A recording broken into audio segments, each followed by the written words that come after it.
tomando ya como base la crítica a ese universalismo que la hicimos esta mañana en lujo de detalle, ahora van a entender mejor los que oyeron el curso, la segunda parte, que es el pluriverso, ¿no? Que es la alternativa que yo planteo que viene desde el sur global, o el multiverso, es decir, un pluriverso, multiverso, como lo quieras llamar, pero que ya no es uni-versalismo, ahora es pluri-versalismo. Y empiezo con la carta de renuncia de Aimé Césaire al secretario general del Partido Comunista Francés a mediados de los 50. Y en esa carta Césaire le dice a Maurice Thorez: yo no quiero un universalismo desincorporado, es decir, sin cuerpo, que borra los cuerpos. No quiero un universalismo desincorporado. Tampoco quiero un particularismo que me amuralle del mundo, que me segregue del mundo. Yo quiero un universalismo rico en todos los particulares.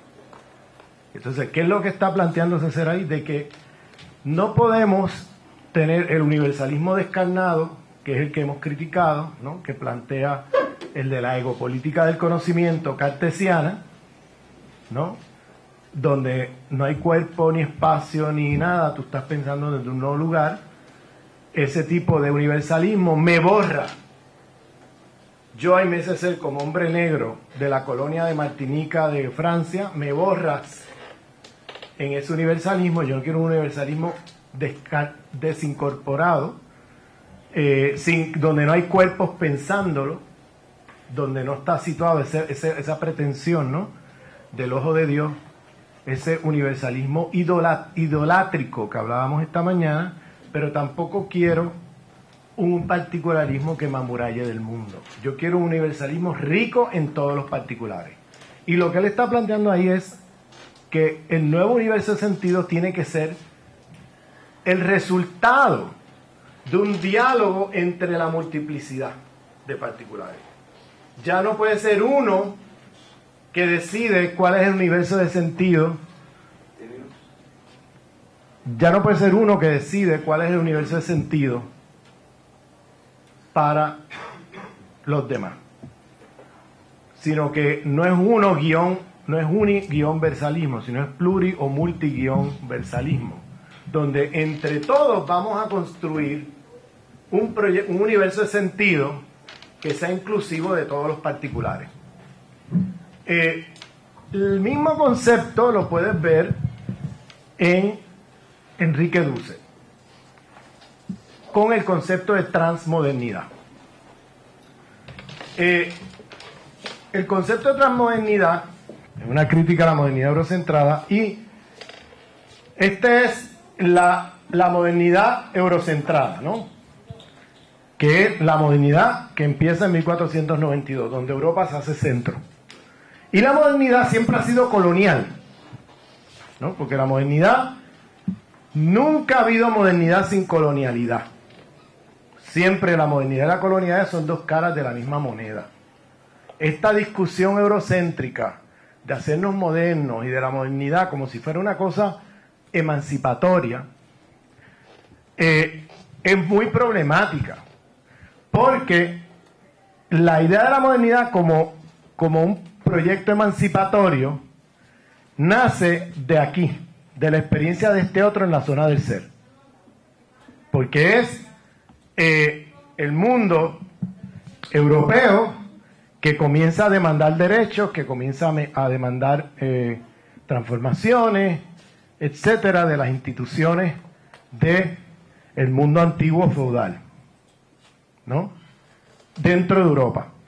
Pero eso se hace posible gracias a la colonización y esclavización en la zona del no ser.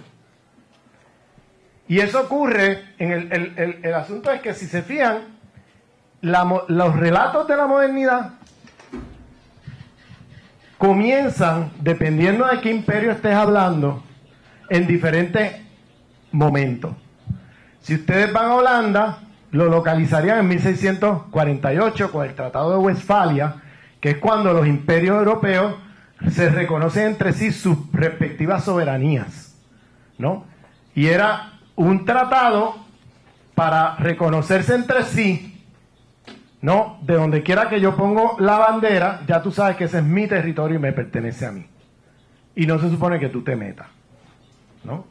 Entonces, ahí tiene, en el Tratado de Westfalia, consolidan el reconocimiento de la soberanía de cada imperio, y eso se hace tomando como base, en el trasfondo de Westfalia está la esclavitud y la colonización, porque es el reconocimiento de sus fronteras respectivas y el reconocimiento de que si yo pongo una bandera aquí, ese es mi territorio y no se supone que tú te metas.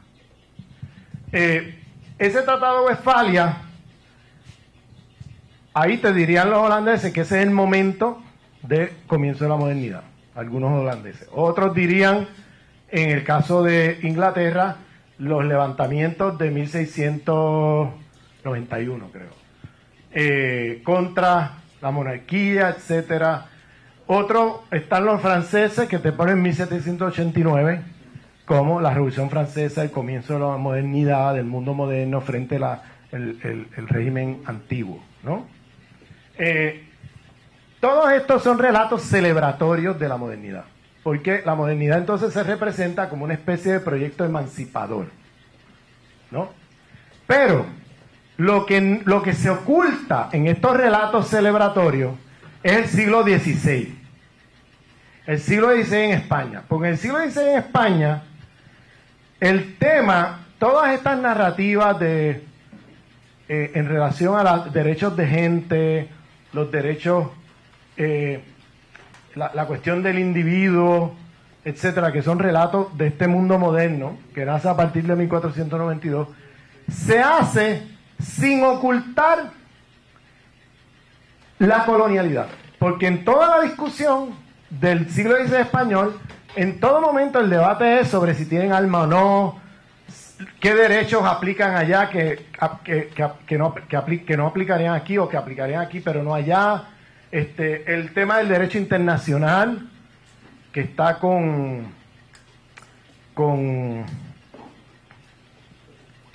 empieza con V. Vitoria. Con Vitoria en los 1520 está, o sea, todo esto que se da sobre una base teológica el debate, pero es muy moderno el debate, porque el tema de si tienes alma o no y todo eso es el tema racial, que es un tema muy moderno, y se hace a partir de temas como propiedad privada y todo eso.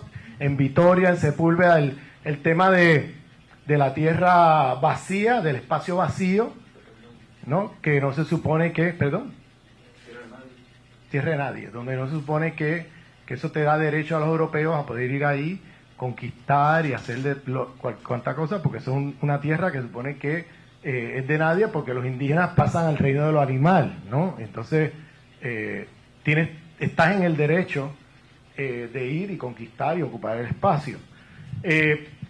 Ahí, por eso es que las narrativas posteriores de la modernidad ocultan y tienen que expulsar a España. Porque en España el debate de la modernidad, a partir de 1492, no oculta la colonialidad. Está claramente discutida y de manera abierta. Lo que viene después son los relatos de ocultamiento de la colonialidad. Relatos celebratorios de la modernidad que van a ocultar el rostro oscuro de esa modernidad, que es la colonialidad. Entonces, esa relación intrínseca de modernidad y colonialidad es muy importante, porque hasta ahora la visión que se tiene de la modernidad es una visión emancipatoria, celebratoria, etcétera, donde se supone que nosotros, como no somos modernos, ¿no? Imitemos el proyecto de la modernidad y nos modernicemos, ¿no? Ese es el relato, ¿no? Y se supone que los europeos se hicieron modernos, los euroamericanos, y se trata del resto del mundo, tiene que imitar ese proyecto. Lo que se oculta ahí es que todo lo que fueron derechos civiles, democráticos, alcanzados por las poblaciones subalternizadas del otro en la zona del ser, fueron conquistas que se hacen sobre los hombros de la zona del no ser. Por ejemplo, ¿por qué a las clases obreras europeas se les concede el derecho a las 8 horas de trabajo, o se les concede una serie de derechos de acceso a recursos, estados de bienestar y cosas por el estilo, que no se conceden en otras zonas, ¿no? Y es porque aquí hay suficiente recursos acumulados de acá, y aquí la humanidad está reconocida como para extender entonces a estos obreros derechos y recursos, ¿no?, que estos de acá no van a tener. Entonces, fíjense cómo no puedes discutir modernidad sin colonialidad. En todo momento, la llamada modernidad remite al tema de la colonialidad. No puedes escapar ahí. Digo esto porque en ciertos relatos de los postcoloniales se sitúa la modernidad, como ellos empiezan la historia del colonialismo en el siglo XVIII y XIX, porque Omibaba y Spivak son de la India y empiezan con el colonialismo británico allá. Said es del Medio Oriente y empieza con el colonialismo francés y británico en el Medio Oriente en el siglo XIX, ¿no? Ellos empiezan tardíamente el relato de la colonialidad. Entonces, cuando tú lo miras así, el proyecto de la modernidad en Europa pareciera como un proyecto con una autonomía del colonialismo. ¿Te fijas? Porque apareciera como si la modernidad está ocurriendo por acá con un proyecto de emancipación, pero sin una relación intrínseca con el colonialismo. Porque el colonialismo británico o del Medio Oriente está ocurriendo al mismo tiempo que acá está habiendo modernidad. ¿Me entiendes? Y entonces, ¿qué pasa? De ahí se salta a concluir, por muchos coloniales, la idea de las modernidades múltiples o plurales, de que se trata de extender la modernidad al resto del mundo o hacerla plural, reconocer la diversidad de modernidades como proyecto político emancipatorio. Pero si comenzamos en 1492 y vemos que desde el principio la modernidad y la colonialidad son dos caras de la misma moneda, entonces la modernidad es un proyecto civilizatorio, no es un proyecto de emancipación. Es un proyecto civilizatorio. Y ese proyecto civilizatorio es intrínsecamente colonial, porque dejó privilegios aquí a costa de la esclavización y coloniaje acá. No puedes ver entonces la modernidad como un proyecto emancipatorio. ¿Para quién? Para los occidentales. Bueno, eso será emancipatorio para ellos, ¿a costa de quién? ¿A costa de quién? Entonces, es un proyecto civilizatorio. Es un proyecto que es colonial, intrínsecamente colonial, y por tanto no es salvable como proyecto político. Entonces, cambia la mirada de lo de colonial. Si partes desde 1492, te cambia la mirada de este asunto en términos teóricos, porque miras la modernidad y la colonialidad como dos caras de la misma moneda, no como dos procesos que ocurren autónomamente. Y segundo, en términos políticos, porque las consecuencias son que la modernidad no es salvable. Y por tanto no necesitamos ni más modernidad, ni extender modernidad, ni pluralizar la modernidad. Necesitamos trascenderla. Y ahí viene el tema de Dussel, de la transmodernidad, es más allá de la modernidad.